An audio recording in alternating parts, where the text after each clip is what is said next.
stream I've tried to do since upgrading to Windows 10 from 7. Oh, okay. This guy isn't even tired of holding that cartridge. Oh, yeah. I just realised. Steve Bjork would be impressed. Well, you can get a job standing in the museum if this falls through. My, How are you doing there, Rob? Should I give the YouTuber Yes, chat an estimate? Hold on, because you're sharing. You want me to stop and restart it? Yeah, can you stop for a second? Rob might have to log in as the host. Am I not logged in as a host? I don't think so. You probably have to log in as CoCoTALk. Yeah, Okay. so you might have to. All right, let me end this meeting. As Steve would Just- say, this is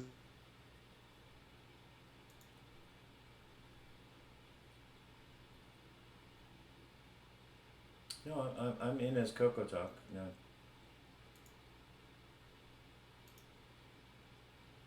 You know, I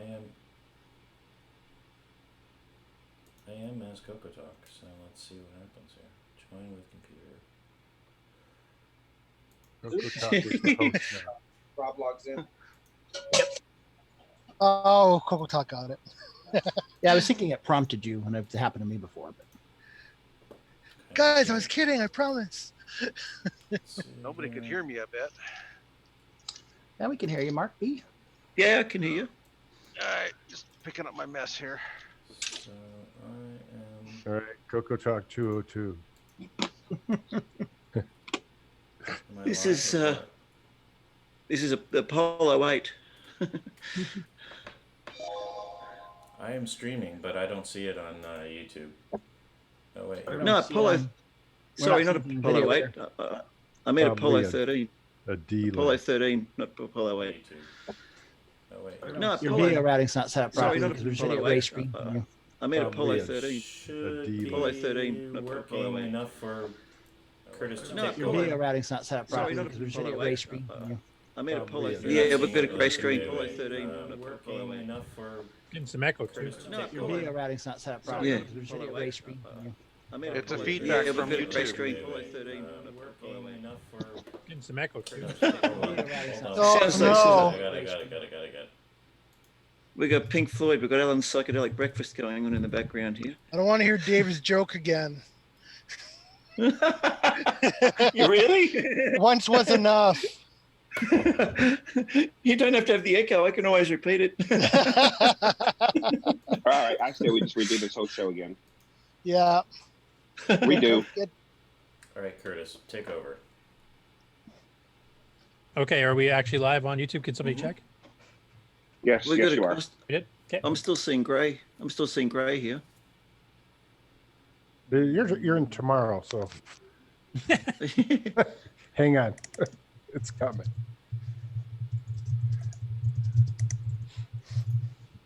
Put a brief. Are you seeing the stream out there before I start switching over?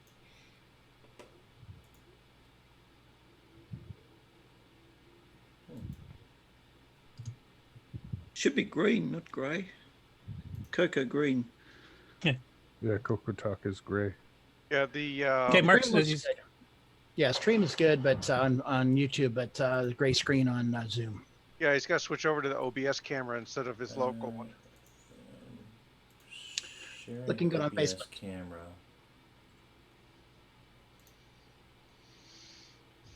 Oh, as a preview, there we I've go. got it running Got it. back here. We've got a CoCoTALK logo now. Oh, I know what I need to do. Sorry. Yeah, Okay, hold on. You need to wind up the rubber band. it's There we go. hide self. Yeah, there we go. Okay. There's all kinds of chat too. All kinds of swear words. Okay, I can't share right now. It's saying start sharing requires others' Try again. computers. Ah, okay. Why can't I pin that? I can't pin that full screen yet. Oh, hang on. What? Oh. Is that showing up? Yep. I have no idea where the Sing stream with cut you. off, so we'll just kind of Type in pick it the up. audio spectrum analyzer cartridge.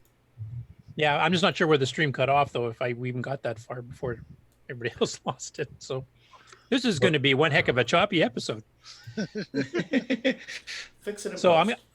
I'm they'll just fix gonna it in I'm post. just gonna read all the news and stuff auto and that's how it's gonna go. It's an That way you- emulation of a, Yeah, that's my emulation of the stream. of a Won't dodgy do a stream. ton Next weekend, let's try dial up. 300 Floating baud, kite. baby. Yeah, you get three. There you go. It'll work. Tell them that. Anyway, to pick up where we left off, the three old dudes. The guy who's holding the cartridge here is the guy that he grew up with the Coco. One of the other guys had mentioned that this is the first computer he used to go. He's a bit younger, so he didn't have one at home. So they go through, and he was trying to figure out. Now, unfortunately, at the time that he made the video, he hadn't found his cassette cable. He has one, but he couldn't find it to actually put any audio into it. So he runs the cartridge. You can only see that. So if you went into it, I'm trying to remember how to get into it. So And you of could course, the actually bars bring are- up There's the running year. spectrum analyzer. You wondering what the No, because it Without was your just, interface. it was out the interface. But it actually had the spectrum analyzer here, so it actually. Yeah. And it, So of course, not having actual audio input going into it, it's kind of not a very good demo. And he was trying to figure out the kaleidoscope, and when he got, he did accidentally figure it out, but of course the screen just goes black because there's no audio.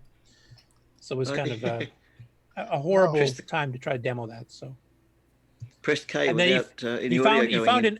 he found an odd or a video of it on YouTube and shared that with some of the different modes and stuff too. So he did eventually get to demo it, how it works. But they go through and they talk about it, and they want to do some more stuff with it. And a couple of the other people on the panel there said they want to get one too, and they plan to do some more Coco related videos with it. So I'm going to I subscribe to their channel. I'm going to kind of keep an eye on them if they have anything really interesting. I've also reached out to them too, to come by and check our show and maybe join us on the show, or we can join them and help them, kind of catch up on where the Coco is these days. We'll wait till they find out we have an SDC. Oh yeah, there's a lot of stuff I want to get them caught up on. So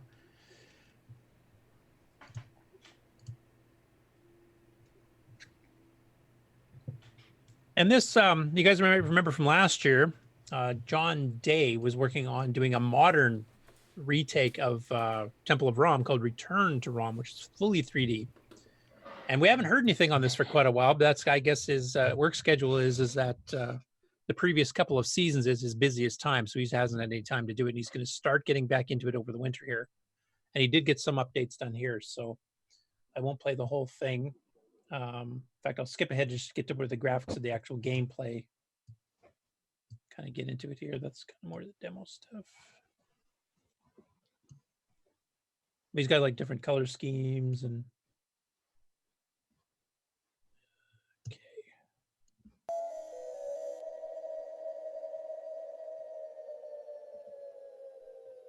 Ignore the spider. You guys getting the audio okay? Screen Yeah, right now. a little bit So quiet, but here you're the main character.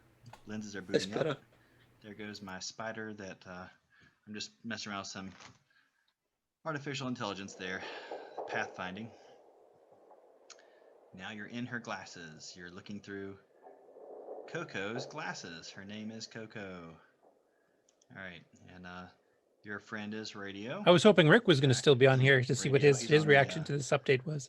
on the spaceship, and you can read this by pausing or whatever. I'm not going to read it all. And this isn't the original. This isn't going to be the final narration, obviously. We'll develop a story. Anyway, I'll skip ahead to the But for now, bit more of the gameplay part of it. so now here you are. Now the spider's down there, but he will go wherever I shoot at. So if I shoot this wall, and this is all based on the original map, but as you can tell, there's different levels now. So I broke the map up into 9 sections, which is the same thing that the original developer did. And oh, and also we have you can charge your weapon, which is a little different than the original game. Makes a mega blast.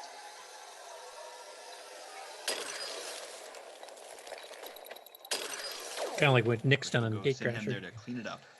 Or it's not Gatecrasher on All right, here's the items his new you game. get in the game. Not released yet, Come in a Gunstar. plus shape. Gunstar. Again, this is all based on the I was going original to say Funstar. I was couldn't remember the real name. That's Nick Marionette's version. Yeah. How many of these little plus items we've gotten, how many rings, and this one's been an X. And then as you get these done, this is area, well, it's A, B, C, D, E. This is area E. Once you get these items, then this level will come down, and now we can go enter into area F.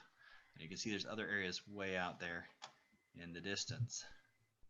So that's an interesting take on it too, is that, I mean, he's duplicating the original maps, but when you start, parts of the map you can't access because they're in different levels. And once you collect enough things to get to that other part, then the floor lowers down and you can actually get into that level. So he's added some new game mechanics to it to take advantage of the 3D world he's doing in it, which I thought was pretty cool. He's not just taking and updating from modern graphics. He's actually adding, while still keeping the original, basic part of the game the same, including the maps. Cool. There's some of the different color schemes you get in different areas too. So anyway, it's a pretty good video. I'm not gonna play the whole thing because it's like 9 minutes long, but it's good to hear that he's back onto it. I kind of almost forgotten about it, to be honest, because I hadn't heard in a while. But I know he's been talking with Rick about it. Like I said, Rick was on here briefly earlier on the call, but I was hoping he was going to be on when we got to this. I was going to see what he thought of some of the changes he's been doing to the game engine. And I know, isn't Rick, he's doing a Temple of Rom 2 for the Coco 3 too, isn't he? That he's been working on. So it'd be interesting to see what two different directions he's take.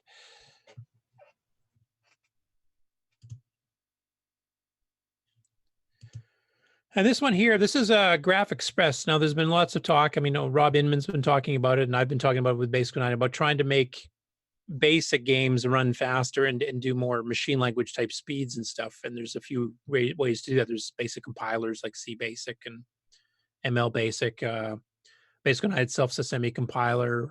We've sped up some of the graphics parts of Nitrous 9 to get a bit more speed. Still not quite full machine language speed, obviously, but this was another one that was available from Sundog Systems back in 1991-92, called Graph Express by Jeff Steidl, who did Photon and finished off the Contras game. So it supports like windowing and clipping and sprites and multi-voice music. And I know Paul Thayer had fiddled with it a little bit. It's not as fast as PureML, obviously enough. It's basically an add-on to Basic that you do text strings, and you send all your parameters through text strings to it. Now, the problem is that takes some string space. So as Paul found out, your basic programs can't be as big as they could be normally, because a lot of the stuff gets taken up by the string space to create all these commands. So he was going to try it for, I think, his next game project, and he ended up having to change over to straight ML because he just didn't have room. But I mean, if you're doing a simpler game or not one with huge levels or anything, or if you have a level that you load at a time off disk, I think you could do something. Now, I don't know how many people here have actually seen Graph Express in action before. So this is a little 3-minute demo, and this is the standard 16 color 3-minute demo part of it. This also had the 256 color composite mode, and there's a demo version of that that's not in this video. And I know there's some discussion on Facebook, because the 256 color mode, I mean, it's been rediscovered several times by different people. Like John Linville rediscovered it, I think, about 10 years ago, and then some other people rediscovered it again lately. But basically, it's not a real mode. It's just that in composite, you get, those artifact colors, even on a 16 color screen you do. So in this case, if you put your pixels in the right spots with the right colors, you can actually get close to 256 unique colors. And Sockmaster's High Color takes that to another extent, where he actually is changing the palette. So he's got all 64 normal colors on the screen at once, but then he's changing them constantly every scan line. And that's the high color that Ron uses a lot to do his high color pictures. So a bunch of these techniques for doing it. But this is just to show you what the engine's capable of doing. So any of you basic programmers out there that want to experiment with trying to write an arcade style game, or maybe a more advanced windowing style game that requires the windowing style, things kind of like Nitrous 9 does, but in regular disk basic, this video is a good demo of it. I think Bill Pierce is the one who actually videoed this to put it on. Let's fast forward a bit here.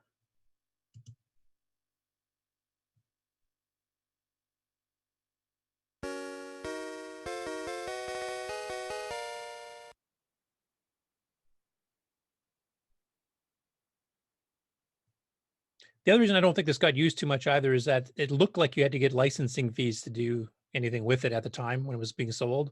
So most people didn't want to bother dealing with all that. Talking to Glenn Dahlgren years and years later, he kind of said, no, actually, we're going to let people just use it. You just had to acknowledge that you were using our engine type thing. And if you're doing something huge, maybe we'll ask for a very small percentage. So I wish that had been more clear in the ads because most of us just figured, well, I'm going to have to give away most of my profits on this, so I'm not going to bother.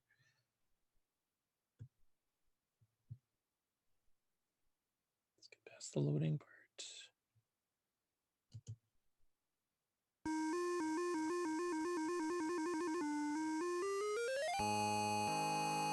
So there's his multi-voice musical background from BASIC, just in a string with the multi-voice play command.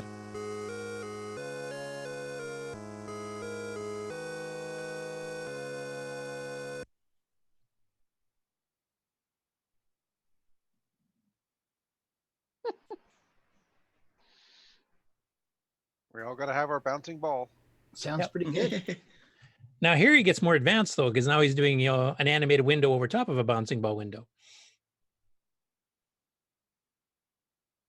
with clipping and everything working.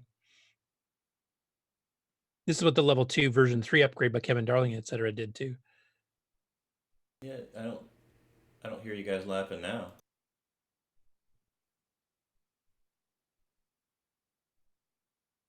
So Window Master had some of the same capability too from CircComp, but it wasn't meant to be arcade. It was meant more as a windowing system. So this has got more of the sprites and. How many sprites? Sounds endless.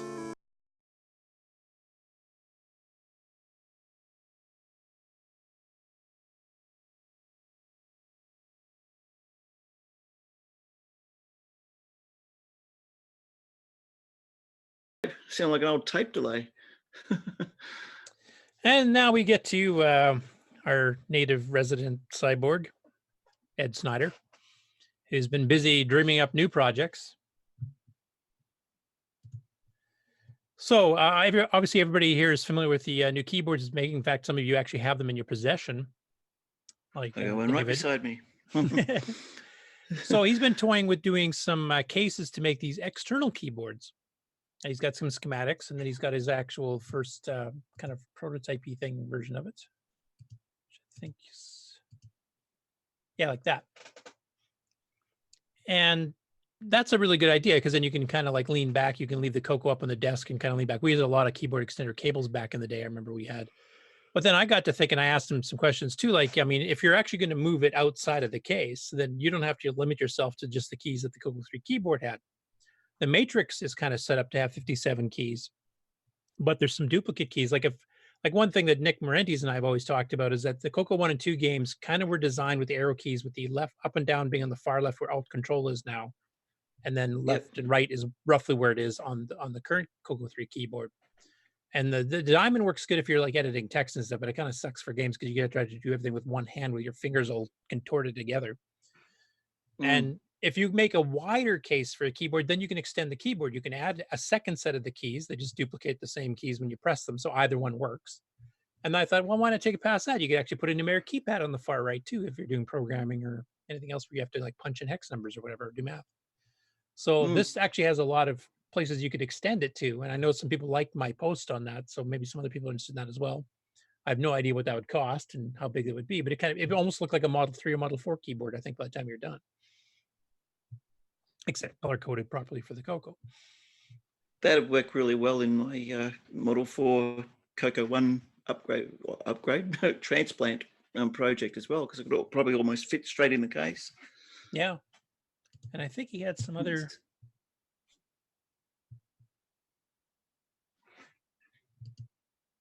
On Facebook, John Sinet is asking us how to working keyboard. I believe so. This is an actual physical real keyboard here. This is not a mock-up anymore. He said he had to do some sanding here because it's a little bit rough from the printing of the case, but it's basically using his current keyboard. It's just into an external case. He's just designing the external case, which actually has a little bit of a rib on the bottom on the back, so the keyboard actually tilts towards you a little bit too.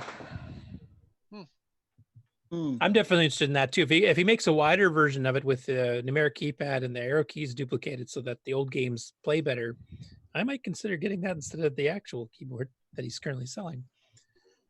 Assuming Did cost isn't fun. you've seen his latest project? I guess you got that in news as well, have you? The I won't mention too much if you've already got it in there. Or Yeah, the one I think that you had mentioned in the chat or the Discord. Yep. Yeah, that's coming up too. Yeah. And our very own Ron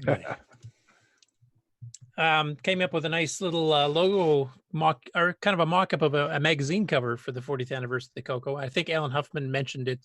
It looks similar to the Color Computer Magazine logo style-wise. Was that your inspiration for it, Ron, or did you just exactly? Yep, I thought it was pretty cool looking. Yeah, I 100% agree. Yeah, I mean, cool. out of the magazines we had, and I mean, in our heyday, we had like 5 or 6 Coco only devoted magazines, like mid 1983. I think Color Computer Magazine probably looked the slickest. It actually looked better and more professional than Rainbow did in my eyes. It wasn't as big, I agree, or as thick, but Hot Coco looked a bit more geeky. Color Computer News definitely looked more geeky.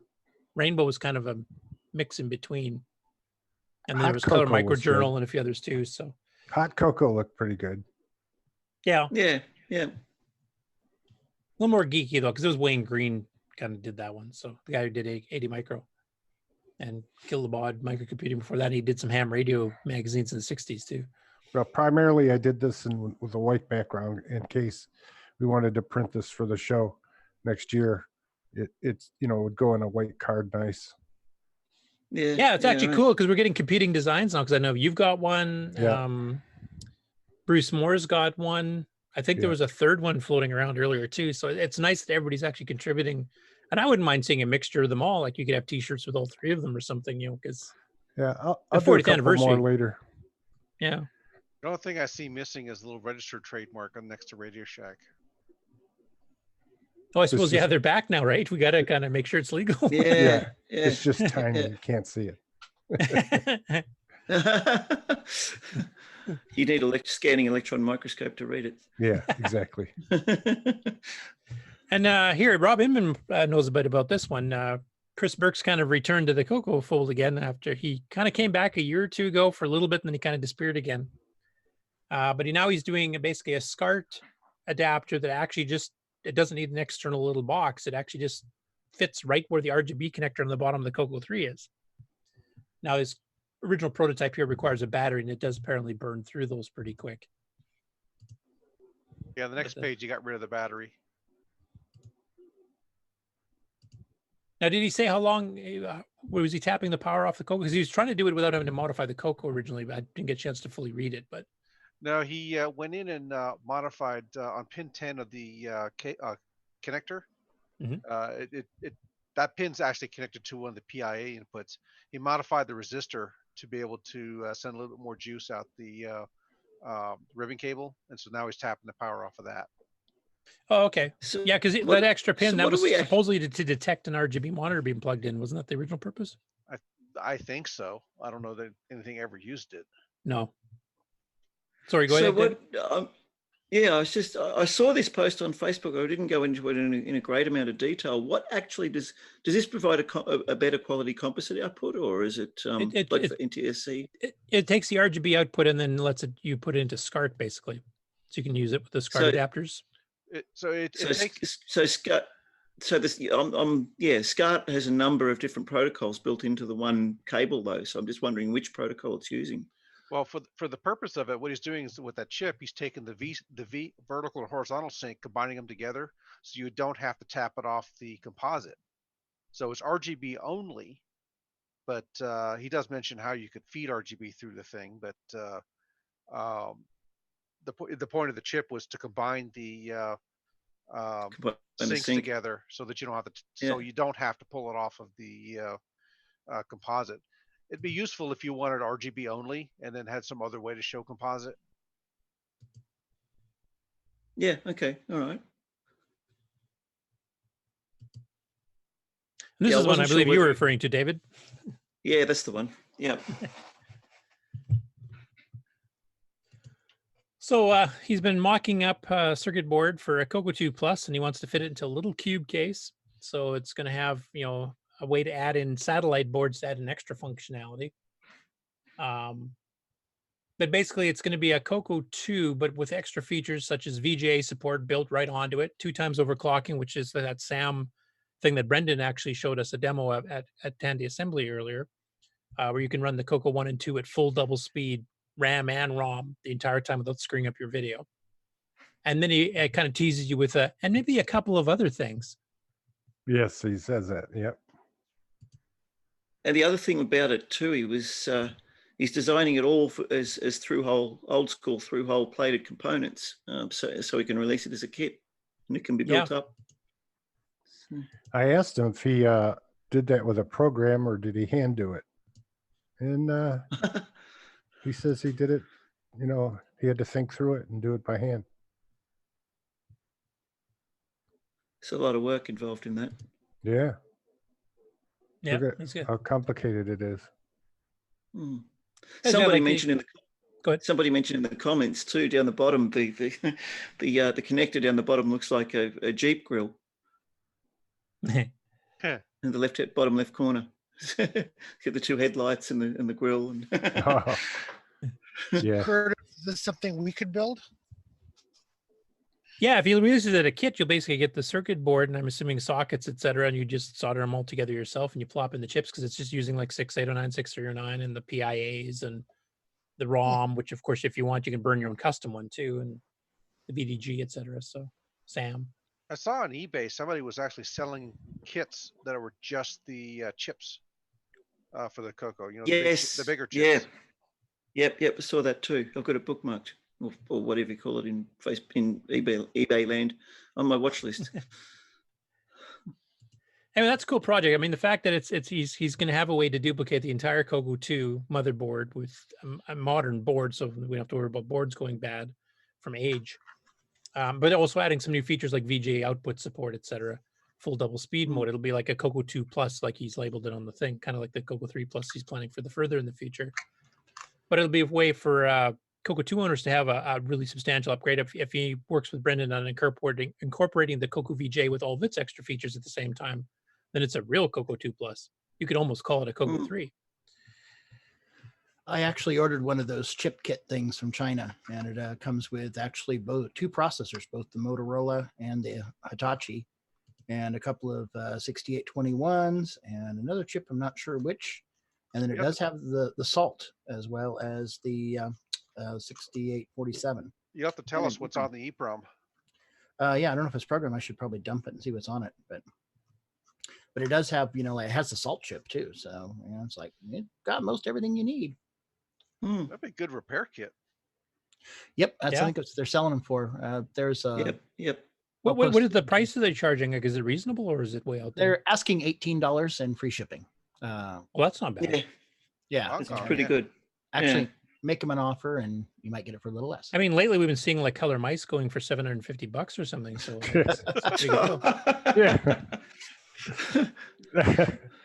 apparently that metal ball is made of gold underneath. Evidently. So you have to tell us if they're genuine chips or reproductions. It's unobtainium. I haven't tried testing them yet, so your risk may vary. Yep. I'll have to probably take my Coco 1 and strip everything out of it and put these all in and see what it does. Hope it doesn't get banged. And the last bit of news I got here is actually from Matchy, who's the guy who did the little combat style game that used the sound chip and stuff too, and he's done a couple other demos, like a little 3D racing semi-graphics demo. So what he was doing here is he's doing Coco semi-graphics modes, and he goes right from the lower modes to the higher modes from what I can tell in the video. But he's actually doing real 3D calculations like ray casting, like we saw in that Model 1 demo at Tandy Assembly. So he's kind of doing the same thing. He said this is his first shot at it. I don't know if he was in the chat earlier, but with all the drop-offs we had, I don't know if he's still there.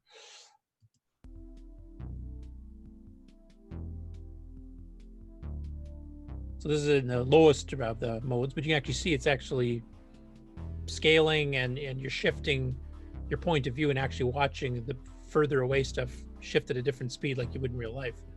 And and then rotations and stuff too. That's Now pretty cool. yeah, at that low of a res, it's not super impressive, but he actually starts using some of the higher semi-graphics modes a little bit later too. And of course, because of semi-graphics, you have a lot more control over the colors than say P mode 3 or 4, so you can actually get a quite colorful game or engine.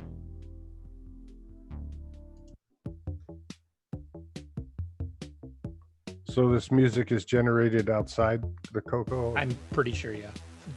I was just going to say that's pretty impressive for a Coco.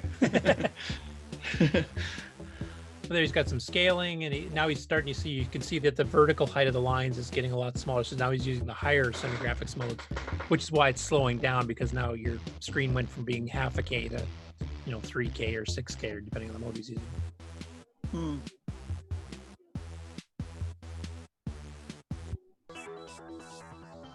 And then depending how complex your shapes get, obviously the calculations start getting more and more robust.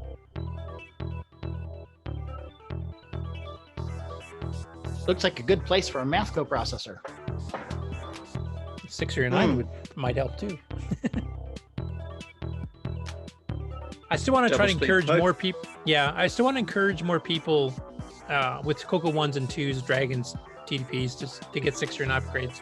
I think if we get enough critical mass, maybe some people will start A, writing games on them, and 2, people might be encouraged to go back to some of the old games and see if they can patch them. Because some of them actually wouldn't require a huge patch to get a decent speed up. I might fiddle with that myself once work dies down in a couple weeks. Especially if Nitrous 9s drive me nuts that particular day, then I might take a side distraction and do something this basic.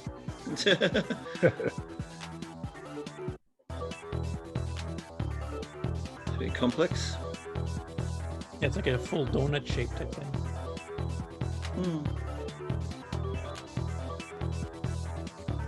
I'm assuming at this point he's running on a Coco 1 2, so he's probably only running at 0.895 megahertz too. So I mean, if you threw it into a Coco 3, it might run, a bit faster. But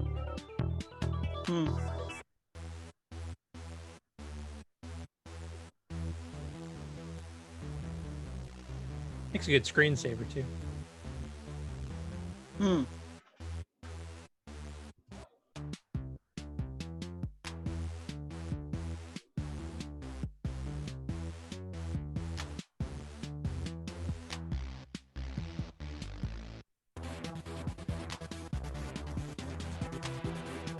I was hoping he was going to be in the chat still, because he could kind of give an explanation of exactly what we're looking at here. Because he has obviously had a bit more insight of what he's trying to display. But here's one with a bit solid shapes, it looks like almost. This music's coming from the PSP? I have no idea. But that might just be a soundtrack he picked in the background like Jim Gary does.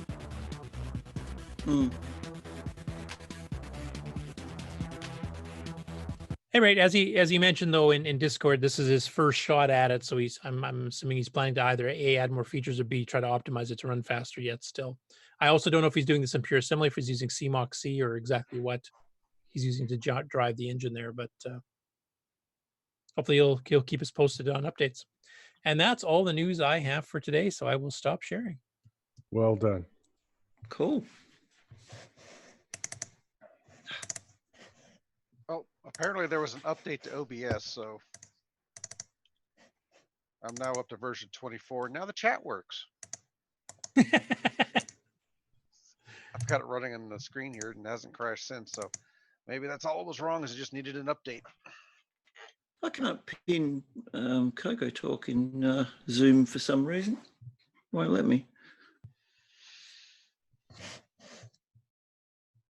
Well, let's see. That was everything on my show notes. Is anybody else able to pin? Are we done? I think we're done. Yeah, it's almost coming up in 3 hours. It's a good length. Yeah, and I mean, Tandy Assembly is doing live streaming from the seminar room. So if you guys, you just can't get enough retro today, I mean, just to head over to the Tandy Assembly page on YouTube, and they've actually got live streams going of the seminars as they go throughout the day. And I'm assuming they're probably doing the same tomorrow because the show's still on tomorrow as well. So let's do the closing credits, and then we'll do some final thoughts.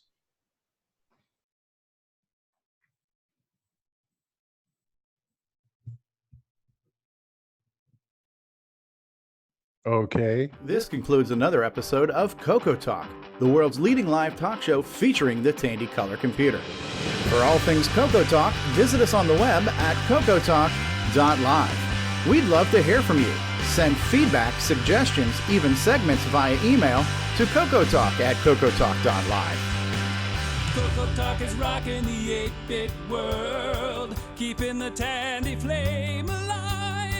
We may be mocked, but we'll never stop, 'cause CocoTALK is rocking the 8-bit world.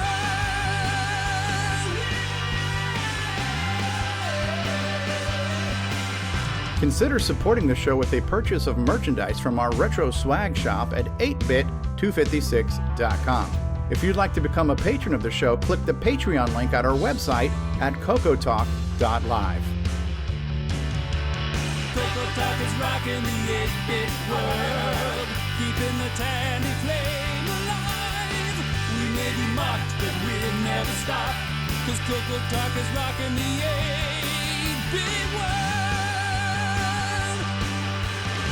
CoCoTALK would not exist without the community, its cast, crew, and contributors. Thanks go to Curtis Boyle, David Ladd, Mark Overholzer, Grant Leedy, Bruce Moore, Nick Marentes, Ron Delvaux, Rick Adams, Jason Reichert, Richard Lorbieski, Jim Brain, Tom C., Rob Inman, Mark Bosley, Brian Joyce, Ken Reichert, David O'Connor, Brian Weasler, Terry Steggy, Nick Marotta, John Strong, and many more, especially to Steve Bjork for production suggestions and James Differendaffer for making my head explode.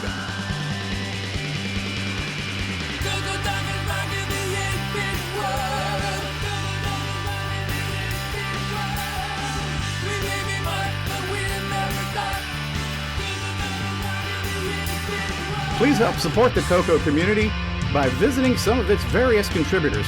A list of resources is available at imacoconut.com. That's imacoconut.com. The CoCoTALK theme song is copyright 2008 by D. Bruce Moore and Greg Sheeler. Mixed, mastered, and produced by D. Bruce Moore.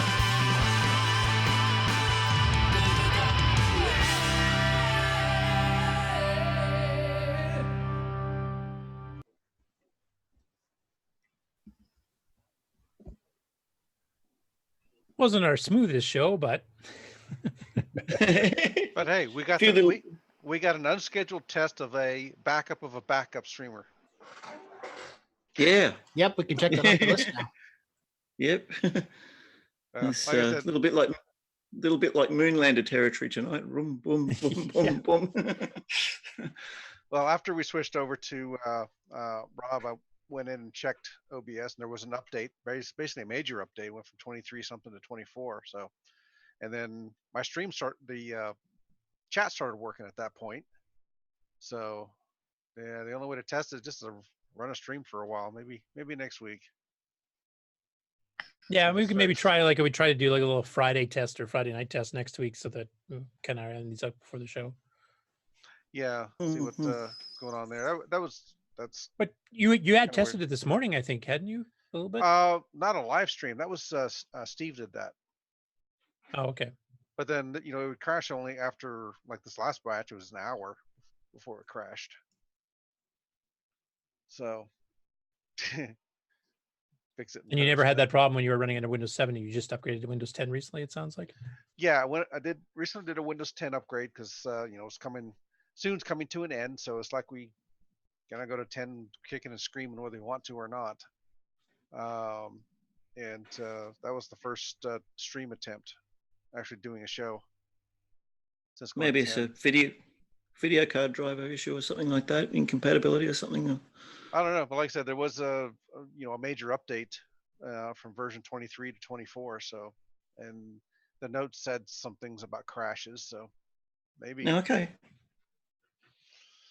Maybe. Yeah, it could have been patching it to run smoother with Windows 10 too. So. Yeah. Yeah. Yeah. So it updated some internal drivers too. It looks like when I was watching everything scroll across the screen. So we'll just have to give it a shot another day. Yeah. Now your current system there, Mark, you've got two computers running and you've got different parts running on each one, or is this all running on one? Or well, for today's show, I brought my laptop up just to put Zoom on, so I wouldn't be down in the little corner. Okay. Everything else was just on the main system. So that's why you were able to keep Zoom going when it happened. Yeah, because that was on my laptop and it wasn't affected. You know, it's a separate, totally separate thing. So at least I was able to tell you guys, hey, something went wrong again. Yeah, instead of just disappearing. So yeah, interesting days. Okay. Well, anybody else got any thoughts? We didn't have a hand or Coco thoughts today, huh? No, I haven't seen it in a while. Yeah, I don't know if Ken's made any more. Has he? Who makes them? Ken Reichert. Ken Reichert. Is that who does it? Yeah. Yeah. The marketing genius behind Samuel Gimes is who makes them. Samuel Gimes, yes. Yeah. I wondered about that. Okay. All right. Let's stick a fork in this one. Okay. Hey, we'll be back next week, smoother than ever. Promises. Thanks to Coco Man for the coverage from Tandy Assembly. That was really awesome. Absolutely. We're going to run the feed through this baby next time. Yeah, 300 baud with an MC10. That's it. Get her done. It won't crash. It won't crash. I got mine, Ron. I got my MC10. All right. 10 frames a second. Awesome. The news video clips will be rendered in Semi-Graphics 4. This is my very first computer I ever owned. Right Beautiful here. 4-color mode. Wow. This one right here. Did you get one of the expanders? Yes. The MCX? That's the actual. That's the actual one, is it, Ron? Yes. $119 I paid for this thing. Wow. That's probably what it goes for on eBay nowadays too, isn't it? Yeah, it's just about the same price. There's $119 for the keyboard out of it on eBay. Yeah. Well, $750 for a mouse. So the power supply cable is loosened up on it. So when I turn it on, it's there. I go to type something, it moves a little, and it reboots. That was actually one of the wrinkles with the MC10 I got. It didn't come with the power brick. Yeah. And to get them in Canada was stupidly expensive, but oh well. But you're all up and running now? I'm off and running. Now the MCX that has an enhanced ROM with more basic commands and stuff too, doesn't it? It's like almost like an extended basic. When you boot up, you get a menu and you can choose standard basic or MCX basic, small or large. And then you get some. So they added some more extended basic like commands to it, as well as some other completely new commands. Does it add high-res graphics and stuff too then? Or I haven't actually really looked at it, so I don't know if it does anything like that. It gives you access to some graphics commands in BASIC, which you don't normally have, but nothing new enhanced.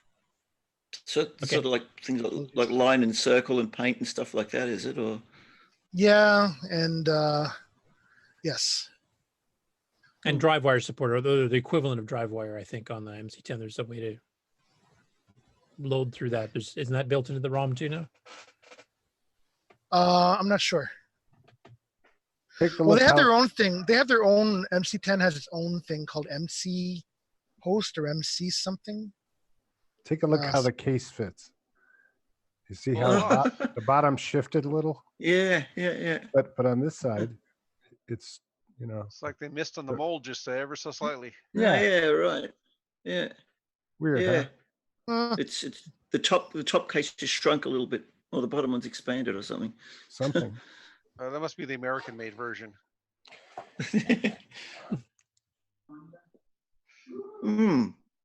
Are we still recording? Yeah, we're still on. Yeah, we haven't really said bye yet. We're still streaming too. Yeah.